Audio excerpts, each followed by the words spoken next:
खबर शामिल करते हैं। इस्लामाबाद से कानून नाफिज करने वाले अदारे सियासी इंतकाम का निशाना बना रहे हैं। साबिक वजीर आला पंजाब चौधरी परवेज इलाही ने दरख्वास्त जमानत की जल्द समाअत के लिए सुप्रीम कोर्ट में मुतफरिक दरख्वास्त दायर कर दी। दायर दरख्वास्त में सदर पाकिस्तान तहरीक इंसाफ ने मौक़िफ़ अपनाया है कि दरख्वास्त गुजार को निगरान हुकूमत के आते ही कानून नाफिज करने वाले अदारों की जानिब से सियासी इंतकाम का निशाना बनाया जा रहा है और मुख्तलिफ मुकदमात और इंक्वायरियों में जाली तरीके से मुलव्वस किया जा रहा है।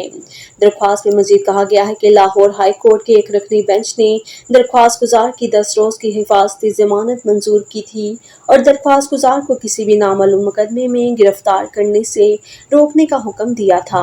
हाई कोर्ट के एक रुकनी बेंच ने दरख्वास्त गुजार को किसी भी ज़ेरे इल्तवा इंक्वायरी में सुने बगैर गिरफ्तार करने से रोका। नेज़ दरख्वास्त गुजार तमाम दर्ज मुकदमात में जमानत बाद गिरफ्तारी हासिल कर चुका है। मुतफरिक दरख्वास्त में चौधरी परवेज इलाही का मजीद कहना है कि दरख्वास्त गुजार के खिलाफ बदनीति पर मबनी मुकदमात बनाए जा रहे हैं और दरख्वास्त गुजार के जिंदा रहने और आज़ादी की बुनियादी हकूक़ की मुसलसल खिलाफ वर्जी की जा रही है।